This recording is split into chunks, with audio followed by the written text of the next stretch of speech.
Hey guys, I want to do a little cold approach recap from a successful cold approach that I had done last night. And I want to keep talking through this stuff, guys, because I hope that it's connecting the dots for you. I hope after hearing the story enough times, you'll just understand a little bit better the process that I think is a good way to go or has worked for me.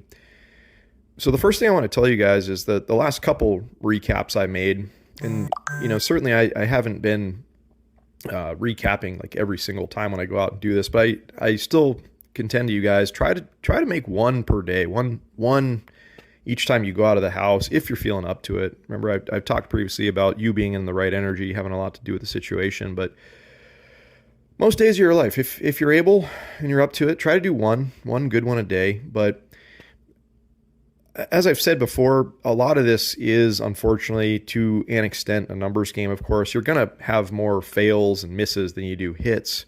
And that's just the reality of life in general, but certainly how this cold approach stuff works. So just for me, I think this was the third or fourth cold approach I've done in the last like week's time, let's say.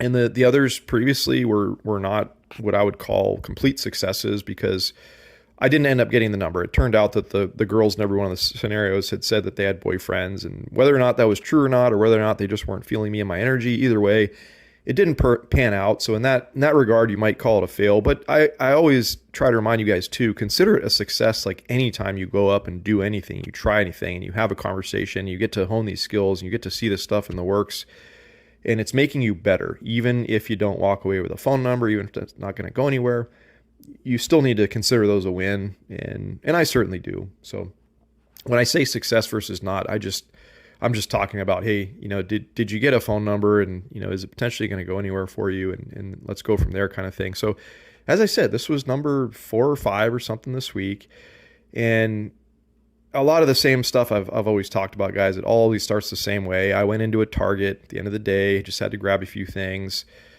I had my phone in my pocket. I had my eyes and head upward. I was observing my surroundings, just seeing who was around me. And of course, like always, most days when you go out there too, there's always somebody that catches your eye. That's the thing I love about this stuff too, is it's like it reminds you how abundant the world is of women that you're attracted to, women that you can talk to.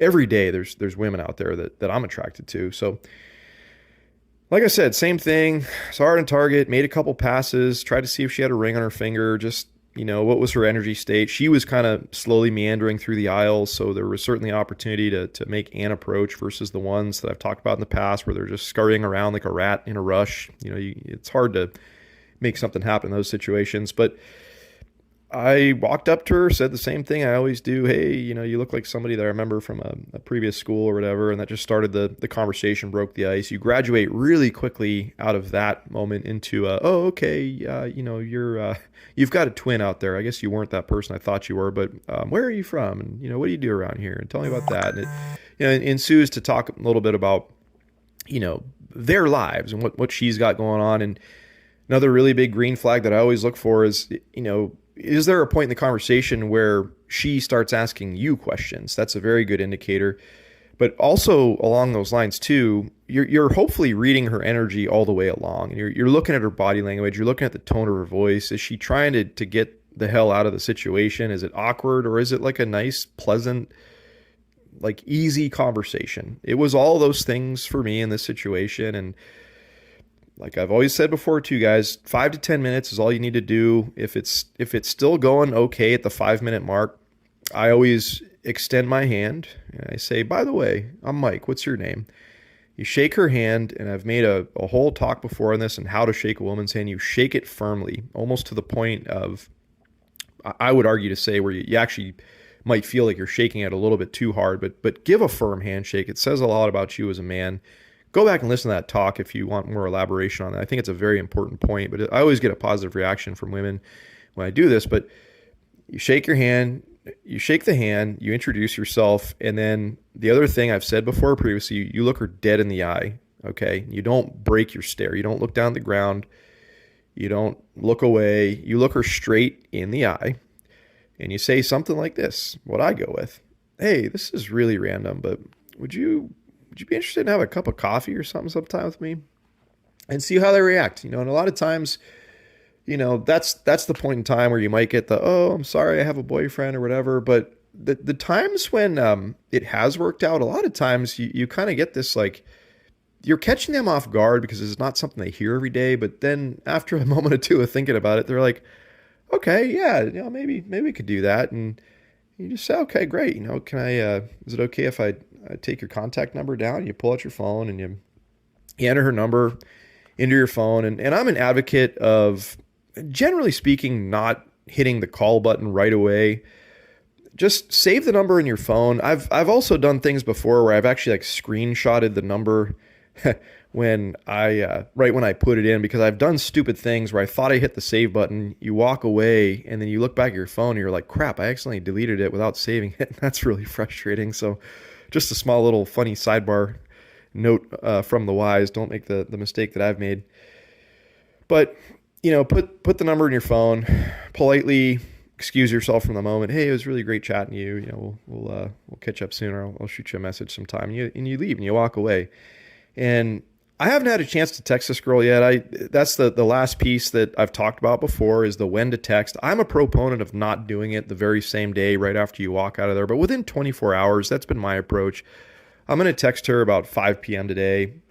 It just gives a little bit of time that, I think it communicates that you're not super eager, and you're just not, I don't know, that energy. If you were to text her within an hour, I think is not necessarily what you want to communicate. So that's just my approach, but you can play around with that a little bit as you guys do this stuff. But I'll text her today, 5:00.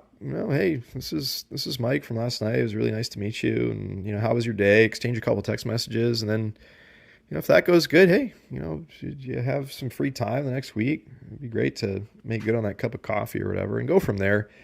It's as simple as that, guys. And it stands to say that even after all of that going good and going well, that it still might not pan out, and that's fine. I certainly hope it does, but that's the thing too, in closing, to say is that I know that it's easy to beat yourself up. I know that it's easy to get down about these situations because like you go all this way, you do everything quote unquote right, and it still may or may not go somewhere. And these are the things we just can't control in life, guys. These are just things that you cannot let yourself grind you down about this stuff. If you're gonna do this stuff, you're gonna take wins, you're gonna take losses, and it's gonna come in all different forms as you're out there doing this stuff. But the important part being, guys, is like you can't give up. Like I said in the very beginning, it's very relevant, very important. You're going to do 20 of these in a week, and maybe one or two is actually going to go somewhere for you. But I still stand by the fact that this is a way better approach for you guys to take. I would take 20-1 odds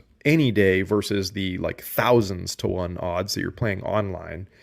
And all those elements, negative ones that come along with the online space, are not present in the cold approach space in the real world. And I've talked so much about this, guys. Go back and listen to some of those videos. And if you still have some more questions about all this stuff, I want you to leave comments down in the comments section there and let me know how further I can elaborate on this. But I'm going to keep talking through this stuff, guys. I'm going to keep telling the stories. I'm going to keep going over this because it's just, you need to hear it again and again and again.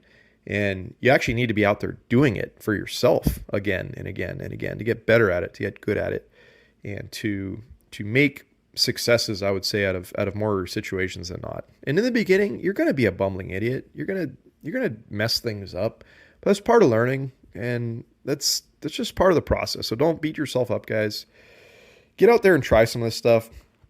I really hope some of this knowledge is rubbing off on you guys and can provide a positive influence for you and help you out a little bit when you're out there trying to meet new women, okay? All right, guys. Hope you're having a wonderful day. Talk to you all soon.